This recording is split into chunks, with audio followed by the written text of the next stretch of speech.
Hello everyone, welcome to the iTech world of Ekatu।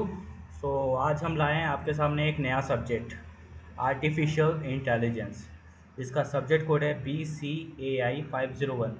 और एक बात का ध्यान रखेंगे कि ये सब्जेक्ट उन्हीं लोग पढ़ेंगे जिनका CSE विथ स्पेशलाइजेशन है, आर्टिफिशियल इंटेलिजेंस और मशीन लर्निंग।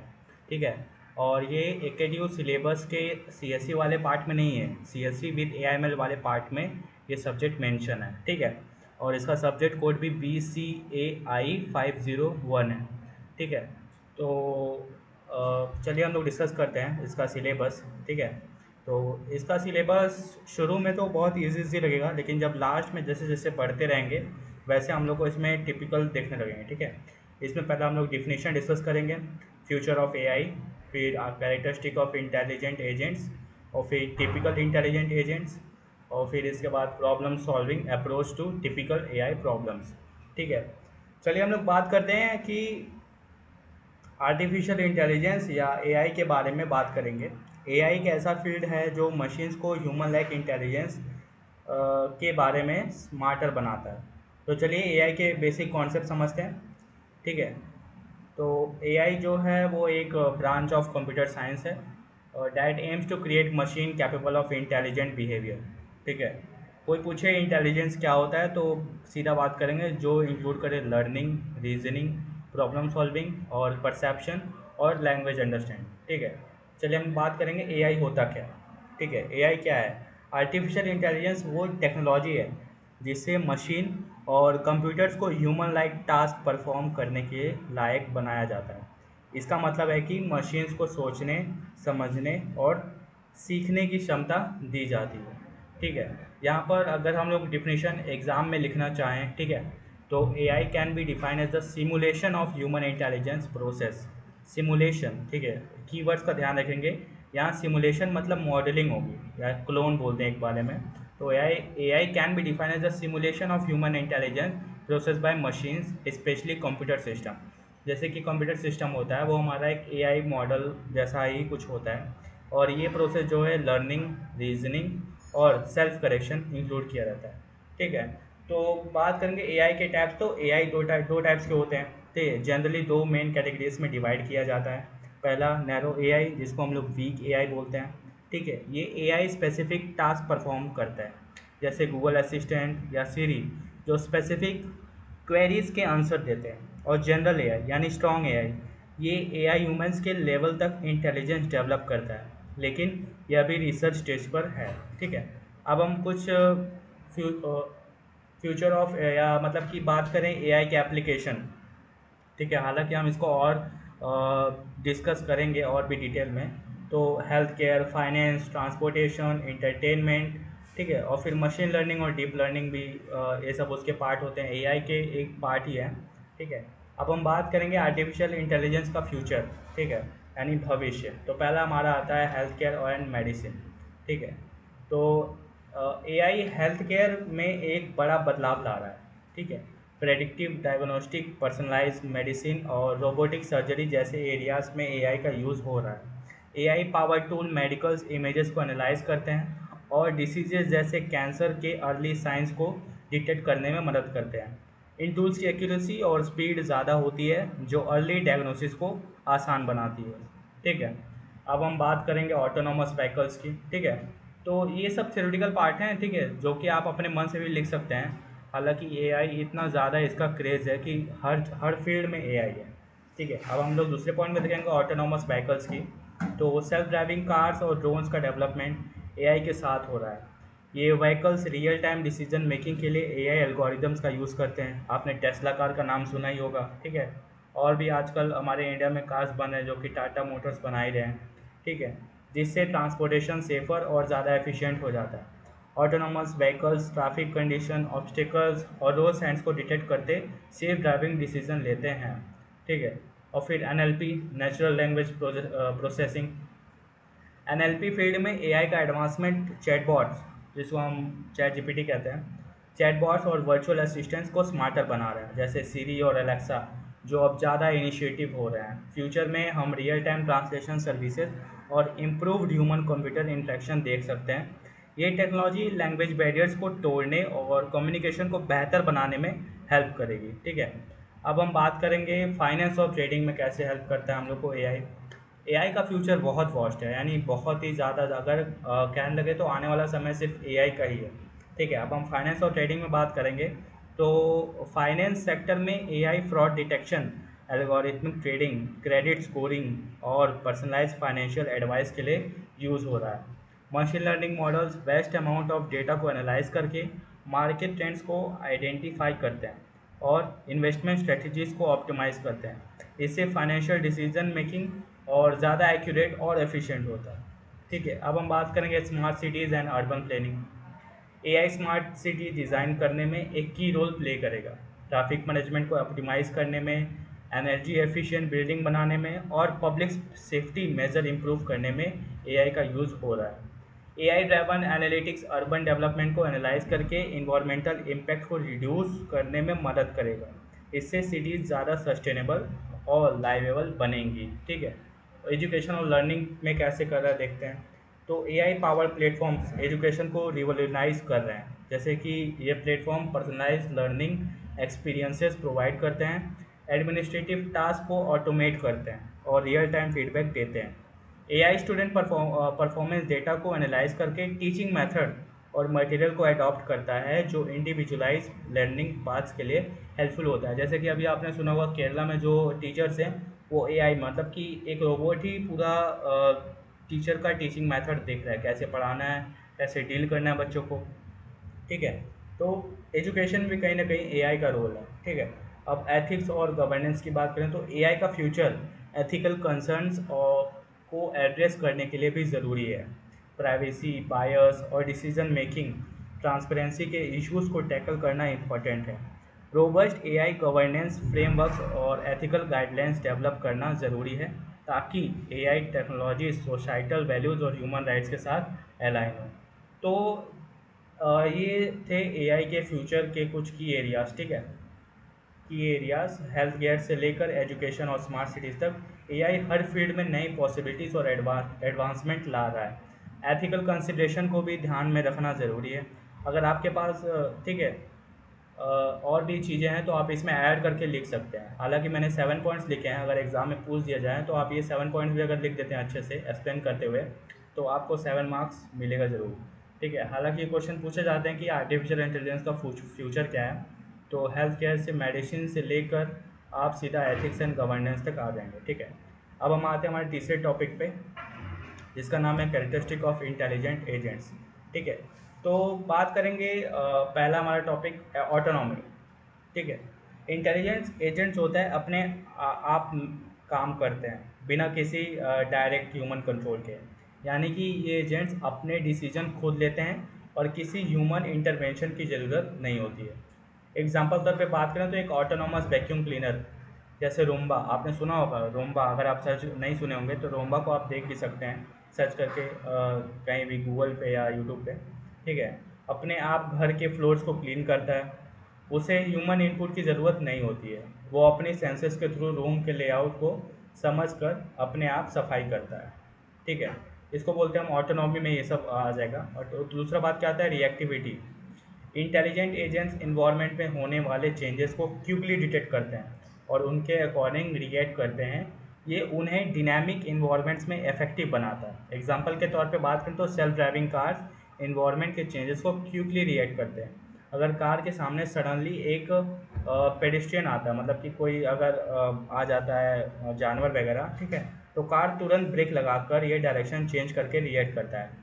तो रिएक्टिविटी में अगर कार का एग्जांपल लेना तो Tesla is the most famous. ठीक है, उसमें अगर आपने कभी देखा भी होगा तो कोई सामने वाला कार खड़ा होगा तो उसमें उसके मॉनिटर में डिटेक्ट करता है कि सामने जो है डस्टबिन खड़ा है। ठीक है, और फिर हम लोग आते हैं प्रोएक्टिवनेस। प्रोएक्टिवनेस क्या होता है, ये सब करेक्टरिस्टिक है इंटेलिजेंट एजेंट्स की। ठीक है, तो इंटेलिजेंट एजेंट्स अपने डिफाइंड ऑब्जेक्ट्स को अचीव करने के लिए प्रोएक्टिव एक्शंस लेते हैं।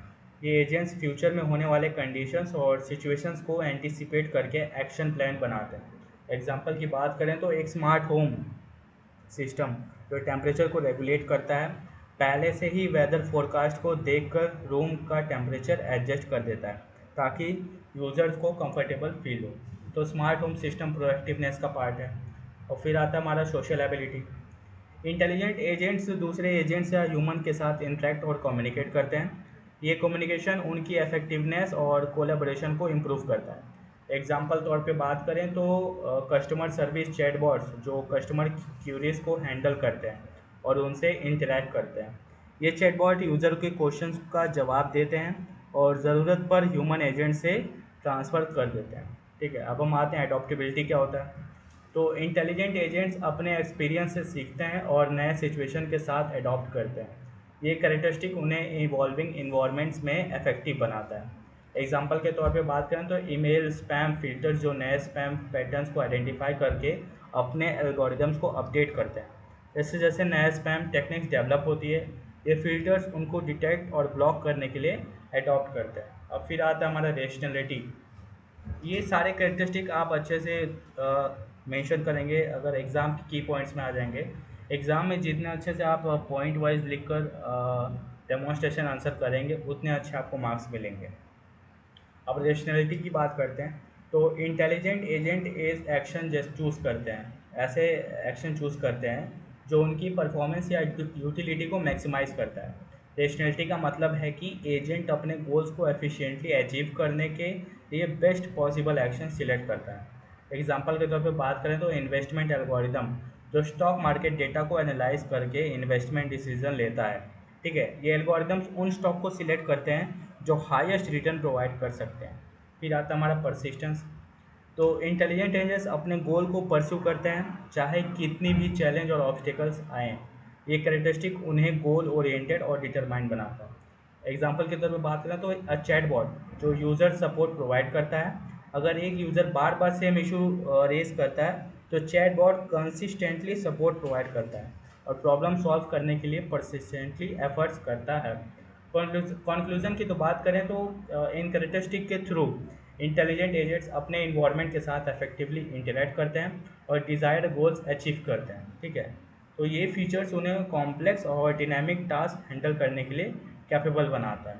ठीक है, तो ये रहे हमारे कुछ कैरेक्टरिस्टिक ऑफ इंटेलिजेंट एजेंट्स। अब हम कुछ टिपिकल इंटेलिजेंट एजेंट्स देखते हैं। ठीक है, तो पहला हमारा आता है सिंपल रिफ्लेक्स एजेंट्स। ठीक है, अब सिंपल रिफ्लेक्स एजेंट्स एक pre defined set of rules के बेसिस पर ऑपरेट करते हैं। ठीक है, जो स्पेसिफिक सिचुएशंस को एक्शन से मैप करती है। ये एजेंट्स प्रीवियस स्टेट का हिस्ट्री कंसिडर नहीं करते हैं, इसलिए फुली ऑब्जर्वेबल इन्वायरमेंट्स में इफेक्टिव होते हैं, लेकिन कॉम्प्लेक्स या पार्शियली ऑब्जर्वेबल इन्वायरमेंट में इनकी इफेक्टिवनेस कम हो जाती है। एग्जांपल के तौर पे बात करें तो एक थर्मोस्टेट जो टेम्परेचर को करंट रीडिंग के बेसिस पर एडजस्ट करता है। जैसे ही टेम्परेचर थ्रेशोल्ड एक्सीड होता है, थर्मोस्टेट ऑटोमेटिक कूलिंग या हीटिंग स्टार्ट कर देता है। ठीक है, अब हम बात करेंगे दूसरे मॉडल बेस्ड रिफ्लेक्सिंग एजेंट की। ठीक है, model based reflexing agent internal mode maintain करता है। ठीक है, जो पार्शियली ऑब्जर्वेबल इन्वायरमेंट्स को हैंडल करने में मदद करता है। ये एजेंट्स इन्वायरमेंट के ऐसे एस्पेक्ट्स को ट्रैक करते हैं जो तुरंत परसेप्टिबल नहीं होते। इंटरनल मोड यूज़ करके ये एजेंट्स एक्शंस के आउटकम को प्रेडिक्ट करते हैं जो डिसीजन मेकिंग को इम्प्रूव करता है। आप एग्जांपल के तौर पे बात करें तो एक सेल्फ ड्राइविंग कार जो नियर बाय व्हीकल्स को ट्रैक करता है और उनकी मूवमेंट्स को प्रेडिक्ट करता है। ये कार अपने इंटरनल मोड के बेसिस पर सेफ ड्राइविंग डिसीजन लेती है, जैसे स्पीड रिड्यूस करना या लेन चेंज करना। ठीक है, अब हम गोल बेस्ड एजेंट्स देखते हैं क्या करता है। जो गोल बेस्ड एजेंट्स इमीडिएट एक्शन को बियॉन्ड सोचते हैं और स्पेसिफिक गोल अचीव करने के लिए डिज़ाइन किए गए होते हैं।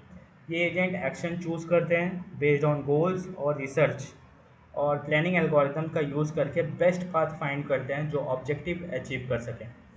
अब एग्जांपल के तौर पे बात करें तो एक डिलीवरी रोबोट जो वेयर हाउस में नेविगेट करता है ताकि पैकेजेस को स्पेसिफिक लोकेशन पर पिकअप और डिलीवर कर सके। ये रोबोट अपने गोल्स को अचीव करने के लिए ऑप्टिमल पाथ प्लान करता है। अब हम आते हैं यूटिलिटी बेस्ड एजेंट क्या होता है। यूटिलिटी बेस्ड एजेंट गोल बेस्ड एजेंट्स का एक्सटेंशन है जो मल्टीपल पॉसिबल गोल्स हैंडल कर सकते हैं।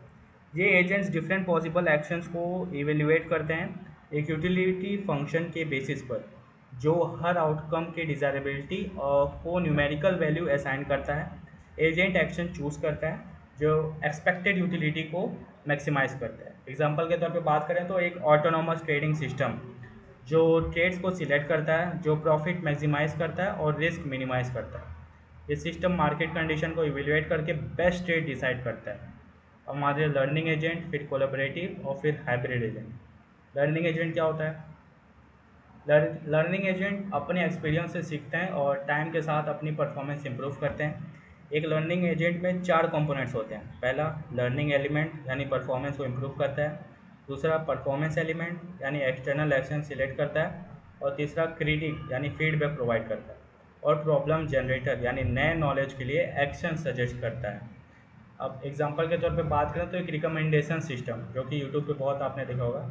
एक रिकमेंडेशन सिस्टम जो यूज़र बिहेवियर से सीखता है और फ्यूचर सजेशन को इम्प्रूव करता है।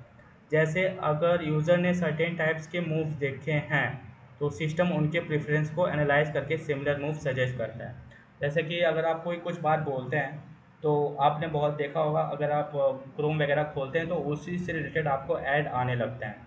ठीक है, तो इसको लर्निंग एजेंट्स बोलते हैं जो एआई के अंदर इनबिल्ट होता है। जैसे आप जब यूट्यूब पे फीड चलाते रहते हैं, जो जो आपको पसंद होता है, ठीक है, उसी के हिसाब से अगर आप जिस वीडियो को लाइक करते हैं आपको उसी से रिलेटेड वीडियो आने लगते हैं। That's called the learning agent. अब हम कोलैबोरेटिव एजेंट देखते हैं क्या होता है। Collaborative agents multi agent environment पे वर्क करते हैं जहां उन्हें दूसरे एजेंट के साथ कोऑपरेट या compete करना पड़ता है। ये एजेंट्स गोल अचीव करने के लिए इंटरेक्शन और कोऑर्डिनेशन करते हैं।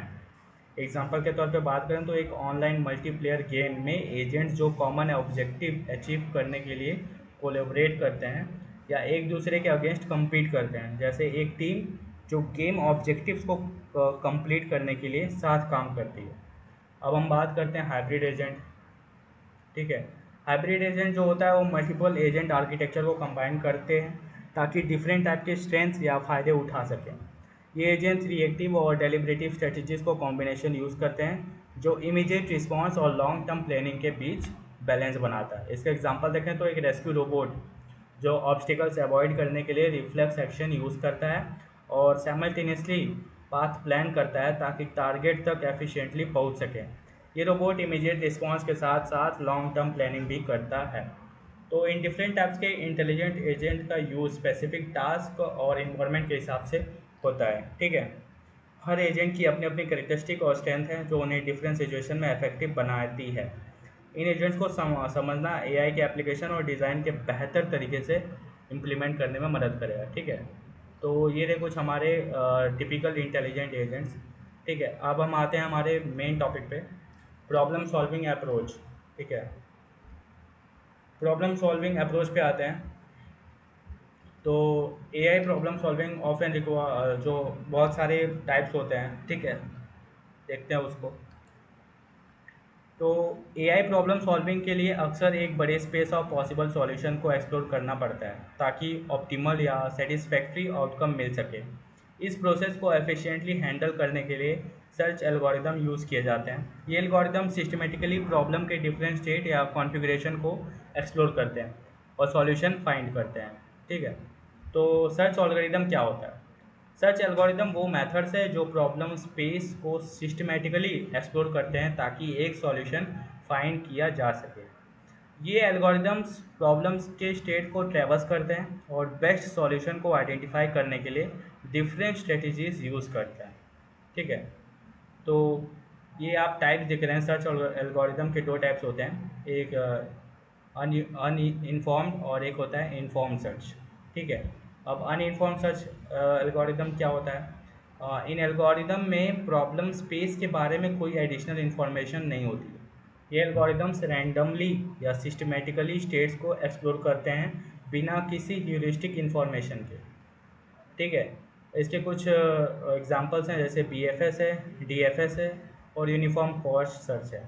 ठीक है, इसको और डिटेल में समझेंगे लेकिन चलिए ओवरव्यू एक बार पढ़ते हुए चलते हैं। तो बीएफएस जो होता है ये एल्गोरिथम सबसे पहले रूट नोड को एक्सप्लोर करता है और फिर उसके सारे चाइल्ड नोड्स को लेवल बाय लेवल एक्सप्लोर करता है। ठीक है, और फिर डीएफएस क्या करता है? ये एल्गोरिदम रूट नोड से स्टार्ट करता है और रिकर्सिवली डेप्थ तक एक्सप्लोर करता है। ये अप्रोच एक पाथ को फुली एक्सप्लोर करने के बाद नेक्स्ट पाथ को एक्सप्लोर करता है।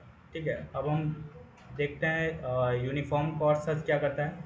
ये algorithm cost effective path find करने के लिए यूज़ होता है। ये नोड्स को एक्सप्लोर करता है जो मिनिमम कॉस्ट के साथ रीचेबल है। लेकिन हम डीएफएस और बीएफएस ही डिस्कस करेंगे इन दिस वीडियो। ठीक है, और फिर इन्फॉर्म सर्च क्या करता है। इन एल्गोरिदम्स में एडिशनल इंफॉर्मेशन होती है जो प्रॉब्लम स्पेस के स्पेसिफिक एस्पेक्ट्स को इम्प्रूव करने में मदद करता है। ये एल्गोरिदम ह्यूरिस्टिक फंक्शन का यूज़ करके सॉल्यूशन स्पेस को एफिशिएंटली एक्सप्लोर करते हैं। ठीक है, इसमें आता है ए स्टार सर्च जो कि हम लोग इस वीडियो में सर्च डिस्कस करने वाले हैं। तो ए स्टार सर्च एल्गोरिदम क्या करता है। ये एल्गोरिदम कॉस्ट और ह्यूरिस्टिक इन्फॉर्मेशन दोनों का यूज़ करता है। ये एल्गोरिदम ऑप्टिमल पाथ फाइंड करता है जो मिनिमम कॉस्ट और बेस्ट ह्यूरिस्टिक एस्टीमेट प्रोवाइड करता है। एग्जांपल के तौर पे बात करें तो पाथ फाइंडिंग इन मैप्स और ग्रिड्स। और फिर ग्रीडी सर्च, ग्राफ सर्च, ये दोनों टॉपिक नहीं डिस्कस करने वाले हैं, सिर्फ ए स्टार सर्च जो कि अक्सर पूछा जाता है उसी को हम लोग डिस्कस करने वाले हैं। चलिए हम लोग आते हैं पहले टॉपिक में हमारे। ठीक है, जो जो कि हमारा नाम है बी एफ एस, यानी ब्रेड फर्स्ट सर्च। बीएफएस जो होता है एक सर्च एल्गोरिदम है जो ग्राफ या ट्री को एक्सप्लोर करने के लिए यूज़ होता है। इसको जो है आप पहले भी डीएसए में पढ़े होंगे। ठीक है, डीएसए में बीएफएस डीएफएस दोनों पढ़े हुए हैं आप लोग। ठीक है, ब्रेथ फर्स्ट सर्च एक सर्च एल्गोरिदम है जो ग्राफ या ट्री को एक्सप्लोर करने के लिए यूज़ होता है। और डीएसए में शायद लास्ट चैप्टर है, उसमें हम लोग इसको डिस्कस किए हुए हैं। ठीक है, हमारे चैनल पे वीडियोज़ हैं, अगर और भी डीप में अगर आपको उसको पढ़ना होगा तो एक बार आप उसको विजिट कर सकते हैं। ठीक है, तो ब्रेथ फर्स्ट सर्च एक सर्च एल्गोरिदम है जो ग्राफ या ट्री को एक्सप्लोर करने के लिए यूज़ होता है। तो बीएफएस हर लेवल के नोड्स को एक्सप्लोर करता है पहले, और फिर नेक्स्ट लेवल के नोड्स को एक्सप्लोर करता है। इसका मेन फ़ायदा ये है कि ये अनवेटेड ग्राफ में शॉर्टेस्ट पाथ फाइंड करने में मदद करता है। यूसेज क्या है इसका, आखिर इस्तेमाल क्या है। तो बीएफएस का यूज़ तब किया जाता है जब गोल ये हो कि शॉर्टेस्ट पाथ फाइंड करना है या क्लोजेस्ट सॉल्यूशन ढूंढना है। ये एल्गोरिदम कई सिनेरियोज में यूज़फुल होता है, जैसे सोशल नेटवर्क एनालिसिस, फ्रेंड्स के कनेक्शन को एनालाइज करने के लिए, जीपीएस नेविगेशन और शॉर्टेस्ट रूट फाइंड करने के लिए, और नेटवर्क ब्रॉडकास्टिंग इंफॉर्मेशन को एफिशिएंटली डिस्ट्रीब्यूट करने के लिए। अब मैकेनिज़्म देखते हैं। बीएफएस एक क्यू डेटा स्ट्रक्चर का यूज़ करता है। क्यू आपने डेटा स्ट्रक्चर में पढ़ा ही होगा। ठीक है, यूज़ करता है नोड्स को एक्सप्लोर करने के लिए। ये क्यू इंश्योर करता है कि नोड्स को लेवल बाय लेवल विजिट किया जाए। प्रोसेस कुछ इस तरह है। ठीक है, इसका हम लोग प्रोसेस देखें तो यहाँ पर एग्जांपल के बाद हम लोग डिस्कस किए हुए हैं। ठीक है, स्टार्ट एट द रूट। ठीक है, एल्गोरिदम रूट नोड। ठीक है, जैसे यहाँ नोड ए से शुरू है। ठीक है, और फिर एक्सपेंड नेबर्स रूट नोड के सभी डायरेक्ट नेबर्स को विजिट करता है, जैसे बी और सी। जैसे यहाँ ए गया, फिर दूसरे दूसरे में देख रहे हैं आप, ए से बी में विजिट किया, फिर बी से सी में आएगा, फिर सी से डी में आएगा, डी से ई, फिर ई से एफ, और फिर ऐसे ऐसे करते जी में पहुंच जाएगा। ठीक है, और फिर move to the next level. जब करंट लेवल सारे नोड्स विजिट हो जाते हैं तब नेक्स्ट लेवल के नोड्स को एक्सप्लोर किया जाता है। एग्जांपल के लिए बी और सी को विजिट करने के बाद, जैसे देख रहे हैं आप, बी और सी को विजिट करने के बाद डी, ई, एफ और फिर जी एक्सप्लोर किया जाता है। अब एक कंटिन्यू अनटिल कंप्लीशन, जब तक ख़त्म ना हो जाए तब तक इसको चलाते रहो। ये प्रोसेस तब तक चलता है जब तक सभी नोड्स विजिट नहीं हो जाते हैं या डिज़ायर नोड्स मिल नहीं जाता है। एग्जांपल के लिए जब नोड जी तक पहुंच जाएगा, जब ये जी तक पहुंच जाएगा तो सर्च स्टॉप हो जाती है क्योंकि सब नोड्स एक्सप्लोर हो चुके हैं। ठीक है, तो अगर हम इसमें लेवल की बात करें तो कितने लेवल हुए हमारे पास, एक लेवल। ठीक है, second level, level 1, level 2 and level 3, यानी 3 लेवल्स हैं इसमें। ठीक है, और फिर इसके बाद इस तरह से बीएफएस सिस्टमेटिकली नोड्स को एक्सप्लोर करता है और गारंटीड वे से शॉर्टेस्ट पाथ फाइंड करता है अनवेटेड ग्राफ में। ठीक है, तो ये रहा हमारा बीएफएस। ठीक है, और इसकी ऑप्टिमलिटी क्या, it finds the shortest path in unweighted graph, और completeness, BFS guarantee finding a solution if one exist, और टाइम कॉम्प्लेक्सिटी और स्पेस कॉम्प्लेक्सिटी दोनों लिखे हुए हैं। अब हम आते हैं हमारे डीएफएस में। ठीक है, डेप्थ फर्स्ट सर्च में। ठीक है, तो डीएफएस एक सर्च एल्गोरिदम है, जैसा कि इसका ही पार्ट है और अनइनफॉर्म्ड का। ठीक है, डीएफएस एक सर्च एल्गोरिदम है जो एक ब्रांच को जितना गहरा हो सके एक्सप्लोर करता है और फिर वापस आता है। ये एल्गोरिदम उन सिनेरियोज के लिए यूज़फुल होता है जहाँ सॉल्यूशन सर्च ट्री के डीप लेवल्स पर होते हैं। इसका यूसेज कहाँ पर है? तो डीएफएस का यूज़ ऐसे सिचुएशन में किया जाता है जहाँ सॉल्यूशन डीप लेवल पर होते हैं। कुछ एग्जांपल जैसे पजल सॉल्व करना, जहाँ मल्टीपल पॉसिबल मूव्स होते हैं और सॉल्यूशन डीप लेवल्स पर हो सकता है। और गेम ट्री एनालाइज करना, जहाँ गेम के डिफरेंट मूव्स और आउटकम एक्सप्लोर करने होते हैं। और फिर topological sorting, directed acyclic graphs यानी डैक्स में नोड्स को ऑर्डर करने के लिए। अब मैकेनिज्म की बात करें तो ये स्टैक का यूज़ करता है, ठीक है, स्टैक डेटा स्ट्रक्चर का यूज़ करता है ताकि नोड्स को एक ब्रांच के साथ जितना गहरा हो सके एक्सप्लोर किया जा सके। जब एक ब्रांच फिनिश हो जाती है तो डीएफएस बैक ट्रैक करता है और नेक्स्ट अनएक्सप्लोर्ड ब्रांच को एक्सप्लोर करता है। इसकी प्रॉपर्टीज़ कंप्लीटनेस, डीएफएस गारंटी नहीं करता कि सॉल्यूशन मिलेगा, ठीक है, ये गारंटी नहीं करता कि सॉल्यूशन मिलेगा, क्योंकि अगर ग्राफ में साइकिल्स हैं तो ये लूप्स में भी फैन मतलब फंस सकता है, मतलब चलता ही रहेगा चलता रहेगा, कभी ख़त्म होगा नहीं। तो इसमें कोई गारंटी है नहीं कि इसमें आपको सॉल्यूशन मिलेगा। ऑप्टिमलिटी की बात करें तो शॉर्टेस्ट पाथ गारंटी नहीं करता। टाइम कॉम्प्लेक्सिटी आप देख ही रहे हैं, 0v+e, जहाँ वी वर्टिसेस का नंबर है और ई जो है एजेस का नंबर है। स्पेस कॉम्प्लेक्सिटी रिकर्सन के केस में यानी 0v, क्योंकि फंक्शन कॉल स्टैक को मेमोरी में स्टोर करना पड़ता है। ठीक है, अब हम इसके प्रोसेस देखते हैं, ठीक है। तो स्टार्ट एट द रूट यानी एल्गोरिदम रूट, जैसे नोड ए से शुरू होता है, फिर एक्सपेंडेड वन ब्रांच, एक ब्रांच को जितना गहरा हो सके एक्सप्लोर करता है। एग्जाम्पल के लिए ए से स्टार्ट करते हैं, उसके सक्सेसर बी को एक्सप्लोर करते हैं और फिर डी तक चले जाते हैं।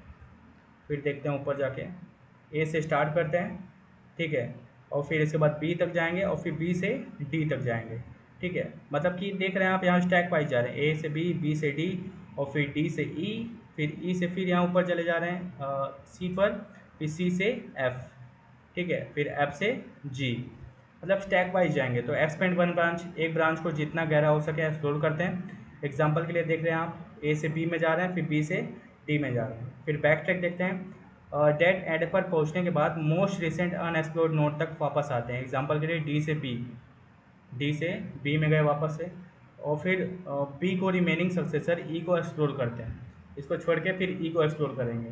फिर कंटिन्यूस एक्सप्लोर, ये प्रोसेस रिपीट होता है, गहरा एक्सप्लोर करना और बैक ट्रैक करना जब ज़रूरी हो। बी को एक्सप्लोर करने के बाद नेक्स्ट फिर सी, फिर जी, वो फिर प्रोसेस तब तक कंटिन्यू होती है जब तक सब नोड एक्सप्लोर नहीं हो जाते, ठीक है। ऐसे करके हमारा डीएफएस का भी ख़त्म होता है। और फिर हम आते हैं ए स्टार सर्च एल्गोरिदम, ठीक है। तो ए स्टार सर्च एल्गोरिदम के एक एडवांस सर्च एल्गोरिदम है, ठीक है, जो एक इन्फॉर्म्ड सर्च का पार्ट है। हम लोग ऊपर अभी डिस्कस किए हैं, दो पार्ट में जो सर्च एल्गोरिदम हम लोग का डिवाइड था, ठीक है, एक अनइन्फॉर्म था एक इन्फॉर्म था। तो ए स्टार सर्च जो है वो इन्फॉर्म पार्ट में आता है। तो ए स्टार सर्च एक एडवांस सर्च एल्गोरिदम है जो यूनिफॉर्म कॉस्ट सर्च और ह्यूरिस्टिक का कॉम्बिनेशन होता है, ठीक है। ये एल्गोरिदम नोड्स को प्रायोरिटाइज करता है ताकि कम से कम कॉस्ट वाले पाथ को एफिशिएंटली फाइंड किया जा सके। इसमें दोनों चीज़ें कंसिडर होती हैं, एक नोड तक पहुंचने की एक्चुअल कॉस्ट और गोल तक पहुंचने का एस्टिमेटेड कॉस्ट, ठीक है। अब इसमें यूसेज की बात करेंगे तो ए स्टार सर्च एल्गोरिदम का यूज़ पाथ फाइंडिंग और ग्राफ ट्रेवर्सल प्रॉब्लम में होता है, जैसे वीडियो गेम्स, ठीक है, कैरेक्टर को मज़े से निकलने के लिए, और एआई फॉर रोबोटिक्स, रोबोट को एक लोकेशन से दूसरी लोकेशन तक पहुंचाने के लिए। अब मैकेनिज्म में बात करें तो ए स्टार सर्च एक प्रायोरिटी क्यू का यूज़ करता है, जहां प्रायोरिटी डिटरमाइन की जाती है एक कॉस्ट फंक्शन से, ठीक है, function of g of n plus h of n, ठीक है, जहां पर जी ऑफ एन क्या होता है, नोड एन तक पहुंचने की कॉस्ट, और एच ऑफ एन क्या होता है, नोड एन से गोल तक पहुंचने का ह्यूरिस्टिक एस्टीमेट, ठीक है। तो ये फंक्शन प्रायोरिटाइज करता है उन पाथ्स को जो मिनिमल टोटल कॉस्ट के साथ गोल तक पहुंचने की संभावनाएं रखते हैं। प्रॉपर्टीज़ क्या है? कंप्लीटनेस, अगर एक सॉल्यूशन एग्जिस्ट करता है तो ए स्टार सर्च उससे ज़रूर ढूंढेगा, ठीक है। और ऑप्टिमलिटी मतलब क्या? अगर ह्यूरिस्टिक एडमिसिबल है, ठीक है, अगर ह्यूरिस्टिक एडमिसिबल है तो कभी कभी ओवर एस्टिमेट नहीं करता है, तो ये लीस्ट कॉस्ट पाथ फाइंड करेगा।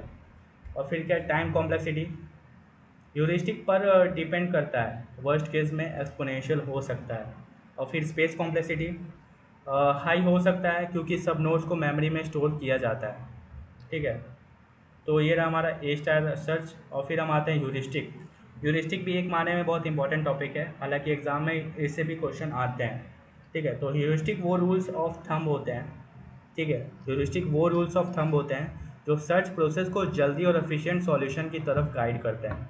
ये अप्रॉक्सीमेट इन्फॉर्मेशन के बेसिस पर डिसीजन लेते हैं और गोल तक पहुंचने का एस्टिमेटेड कॉस्ट प्रोवाइड करते हैं। अब टाइप देखें तो ह्यूरिस्टिक के दो टाइप्स होते हैं, एक एडमिसिबल और दूसरा होता है इनएडमिसिबल। अब एडमिसिबल क्या होता है? ये ह्यूरिस्टिक कभी भी गोल तक पहुंचने की कॉस्ट का ओवर एस्टिमेट नहीं करता है। ठीक है, ये एक्चुअल कॉस्ट को ये एक्चुअल कॉस्ट के लोअर बाउंड को प्रोवाइड करता है, जिससे A star search algorithm optimal solution find करता है। एग्जांपल के तौर पे बात करें तो पाथ फाइंडिंग प्रॉब्लम में स्ट्रेट लाइन डिस्टेंस यानी यूक्लिडियन डिस्टेंस करंट पोजीशन और गोल के बीच एडमिसिबल ह्यूरिस्टिक है, क्योंकि ये ट्रू डिस्टेंस को कभी ओवर एस्टिमेट नहीं करता है। अब हम देखेंगे इनएडमिसिबल ह्यूरिस्टिक क्या करता है। तो ये ह्यूरिस्टिक गोल तक पहुंचने की कॉस्ट को ओवर एस्टिमेट कर सकता है। ये सर्च प्रोसेस को तेज़ी से एग्जीक्यूट कर सकता है, लेकिन ये गारंटी नहीं करता कि सॉल्यूशन ऑप्टिमल होगा। ठीक है, और फिर देखेंगे हम लोग ऑप्टिमाइजेशन क्या होता है। ठीक है, ऑप्टिमाइजेशन की बात करेंगे तो ऑप्टिमाइजेशन का मतलब होता है बेस्ट सॉल्यूशन को फाइंड करना एक सेट ऑफ पॉसिबिलिटीज़ है, जहां एक ऑब्जेक्टिव फंक्शन को मैक्सिमाइज या मिनिमाइज किया जाता है सर्टेन कंस्ट्रेंट को सेटिस्फाई करते हुए। एग्जाम्पल के तौर पे बात करें तो जैसे जेनेटिक एल्गोरिदम, ये नेचुरल सिलेक्शन को मिमिक करके बेटर सॉल्यूशन को इवॉल्व करते हैं मल्टीपल जनरेशन के थ्रू। इसका केस क्या है, मतलब इस्तेमाल केस कॉम्प्लेक्स और लार्ज सर्च स्पेसेस को प्रॉब्लम के लिए आइडियल है। और फिर आता है हमारा सिमुलेटेड एनीलिंग। ये प्रोबेबिलिटिस्टिक टेक्निक नहीं है जो ओकेजनली वर्स्ट सॉल्यूशन को एक्सेप्ट करता है लोकल ऑप्टिमा से एस्केप करने के लिए और ग्रेजुअली बेटर सॉल्यूशन पर फोकस करता है। इसका यूज़ केस क्या होगा? ऑप्टिमाइजेशन प्रॉब्लम जहाँ कई लोकल ऑप्टिमा होते हैं के लिए यूज़फुल होता है। तो जैसे बात करें मेज सॉल्व करने के लिए ए स्टार सर्च एल्गोरिदम अप्लाई किया जा सकता है, जो हर पॉसिबल मूव को इवेलुएट करता है एक्चुअल कास्ट और एस्टिमेटेड कॉस्ट के बेसिस पर गोल तक पहुंचने के लिए, ताकि एफिशिएंट पाथ इंश्योर किया जा सके। ठीक है, तो ये अगर ए स्टार सर्च एग्जांपल पढ़ने से पहले ह्यूरिस्टिक एग्जांपल पढ़े जा ह्यूरिस्टिक के डिफिनेशन हमें आने चाहिए। तो ये रहे हमारे सारे टॉपिक के एक्सप्लेनेशन। ठीक है, हमने हर एक टॉपिक जो कि चैप्टर फर्स्ट में इंक्लूडेड है उसको अच्छे से डिस्कस किया है। ठीक है, और ये रहा हमारा चैप्टर फर्स्ट का वन शॉट वीडियो, जिसका सिलेबस बहुत छोटा है। ठीक है, शुरुआती में तो ठीक है, थ्योरेटिकल है, लेकिन लास्ट के कुछ जो प्रॉब्लम सॉल्विंग अप्रोचेज हैं इसमें TFS, BFS और ए स्टार सर्च और फिर ह्यूरिस्टिक और फिर ऑप्टिमाइजेशन, ये जो पार्ट्स डिस्कस किए हुए ये थोड़ा इंपॉर्टेंट है। इनको आप एक बार और अच्छे से ओवरव्यू करेंगे और पढ़ेंगे। तो आज के लिए बस इतना ही, मिलते हैं नेक्स्ट वीडियो में। और टिल देन कीप लर्निंग और keep watching the hitech world of एकेटी।